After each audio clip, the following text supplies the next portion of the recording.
Another installment. We're here with handsome David, and we want to talk about again. What's this deal with Mexico, man? Why is it getting this bad rap? You know what I mean? What's going on? You see, I think the bad rap with any city, it's like when you get a person from the suburbs in the U.S. And then they're like, come New York, and no, it's a big bad city. Yeah, the bad city has this potential to get the extract of the negative stuff, but it's just because so many people are here. Generally, in any city, you get the big, like, hardcore evil side of it, and yeah, you have to be careful, but there's this thing that balances out, which is like culture-wise. Culture-wise, you also get the beautiful, art here in Mexico, music that you probably never heard before that doesn't escape little Mexico because we don't have the big, producer companies, and a lot of things over here kind of are very like unique to protected. This area? Well, no, they're very protected by the industry. Like you have to be. It's kind of like 1970s the U.S. It's kind of what Mexico is living right now. Oh, see, that's dope, man. We haven't talking got about that like talking about drug wise and culture wise and everything like that. I think Mexico is America's 1970 with a bunch of Mexicans running around. But oh wow! Basically, so they're making like some cool music. Yeah, you get a lot of really cool music. Like you walk around here in like indie bars and stuff like that. So where are we? Hold on, we in Mexico, but what bars are you talking about? Because we could be. What bars am I talking about? No, like what city are we at right now? Well, right now we're in Mexico City. Okay, cool. So just to get the watchers, the viewers on point. I also think if you're gonna visit Mexico, why not head to the city first? I mean, everything kind of collides here. People from Guadalajara, from Chihuahua, they just kind of all come here looking for it's the big city. It's our big city. It's Mexico's big city. Sweet. Mexico City is where everyone's trying to come over here to kind of like make that dream come true. Oh, sweet. The salaries are higher than like the other province states. So you would recommend they come here first because of how you're saying that salary's higher. People are kind of like it's kind of like a LA move or a New York move. It's Mexico City. Well, basically, also the culture shock it's a lot easier. It's gonna kind of you're gonna come from the U.S. used to like maybe not a city thing, but say any kind of like San Bernardino, which is not really a big city, but it's kind of like a what do you say?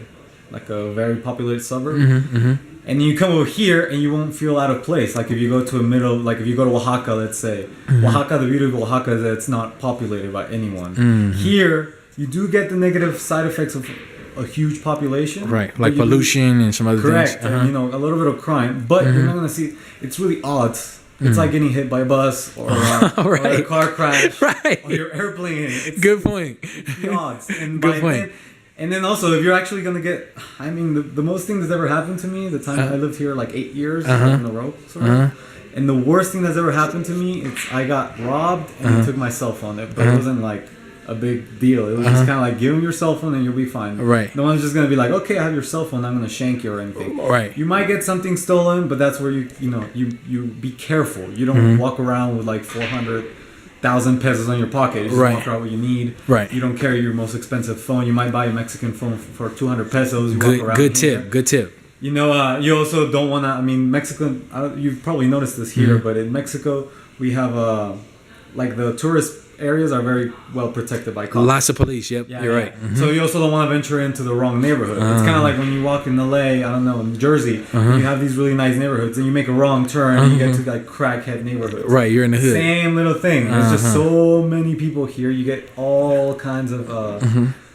variances. Right. But excellent. Is Mexico City dangerous? No. When you hear like they've killed 40,000 people in Mexico, they're usually cartels fighting against each other. No one's really dying who's just walking around the street. So usually they're not actual just citizens. Exactly. So people dying aren't citizens, but that's not publicity. The media's not going to tell you, oh yeah, they're killing themselves. They want a good story. They want a good story. They're killing people. They are people, but they're bad people. So you're not messing around that kind of area. I mean, if you're chilling here in Mexico, you should be 100% fine. Sweet. You gave us a good perspective, David. I've interviewed a couple people. This has been the best, or not best, but most interesting, a unique perspective so far. Well, thank you. You're doing an excellent job. I get that a lot. Like, I'll tell my friends, no, just come over here. I know how you make like, I don't know, you make a minimum wage in the U.S. And you should come over here and have your vacation over here in Mexico. Why? Because U.S. dollars go really far here. So they stretch here. Yeah, they stretch. I've been stretching my dollars here too. Exactly. Pretty good. You're spending pesos and you're earning dollars. I mean, you're kind of like a king here. Right. Like right now, you're in the hostel. It's not the best place ever, but you're okay. And there's people here you can talk to, and everything's not as bad as they call it. I don't know. And I also like Mexico because to me it's very much like a New York City with less expenses. Ah, sweet. Because sweet. why? Because you have your really good transportation. The metro really system is amazing. transportation. It's super cheap and it's amazing. Metro's amazing. Efficient. Metro's And amazing. clean too. Every fucking weekend, you're gonna go and you're gonna go online and you can find something to do in Something to Mexico. do. Why? Because we're in the city. This is the city. American people usually have this really weird Wild West kind of look at Mexico. You know, like everything's in the sepia kind of fucking what's it called? Sepia filter, overlay, like a filter, yeah. And we're all like, you know, smoking cigarettes and cactus and like sleeping. Sombreros. Yeah, they don't realize that we have you know, lights and civilization here. They just think it's just the Wild West, and that's why people are dying here. Yes, you don't want to be messing with like crazy people in Mexico. Yes, you don't want to be like completely uncareful and get fucked up and lose consciousness. But once again, you're in the city. You wouldn't do that in Tokyo. You wouldn't do that in New York. You wouldn't do that Paris. in any fucking city in the world. You Right. wouldn't do that in London. Right. I had a British person here and I was talking to him and he's like, no, you guys drink, but not that bad. Like, British people are crazy. They get wasted. Like, getting wasted, and on the street, they're just like naked girls and Oh, stuff. wow. It's just, Crazy. like, We got to get out to London. Nightlife. Yeah, let's go. That's what we're hitting right now. That's what we're getting at right now.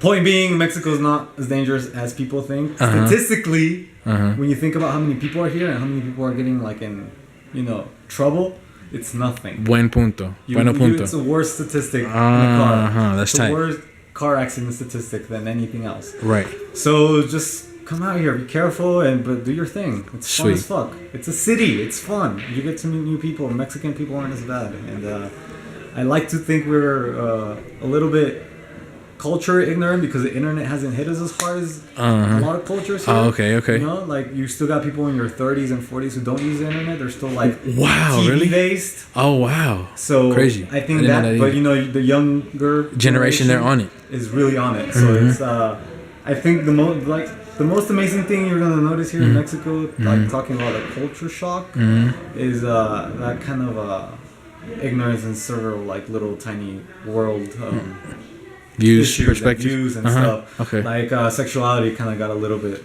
Right now, it's getting a little less intense. What do you mean know, by that? Well, Mexican here, you know, big Mexican macho. Oh, the machismo culture. Oh, so you see okay. two gay people kissing on the street. That didn't go well so far. Last couple of years that I came back from Merida, because I was out of here for a while. I was in Merida. I came back and you see a lot of more like free, like they get to express themselves a lot. So before, how was it? People were like spitting or looking disgusted, or what were they doing? Well, I mean, you still get the disgusting looks, but it's not an aggressive. Like it used to be kind of like an aggressive kind of thing, and now it seems like very calm. So it wasn't no like violence against gays and nothing like that. Yeah, Wow, so interesting. a lot more calm. You know what? I noticed a few gay male couples, and it kind of threw me off at first because I wasn't expecting it. In America, there's gay. I know gay Mexicans, obviously, but I don't know. Some countries they haven't opened the door for homosexuality yet. I actually met somebody from Argentina. He was homosexual, and he was with his partner for like years, but he couldn't get married until recently. So yeah, it's the same way in America. Yeah. I just think in America it kind of got really loud recently. Like it got really like you're either like a person who's okay with it, right, or you're really just really super against it. Against it. Yeah, that's how it happened and it recently. got really loud over there. I think right here it's barely. Everyone's kind of quietly, which I'm kind of proud of that because I didn't even see it coming. It just started appearing like people are just kind of being free with that. Okay, I dope. think that's pretty cool. But like I said, a lot of times it's more like we're not used to the big wave of unlimited information here yet. So that's what you're going to notice a little bit more than anything. And well, like I said, it's a city, so poverty's here, and you're going to notice a lot of that. You know what? To be honest, I've noticed it's less poverty than some like major cities I've seen in the United States.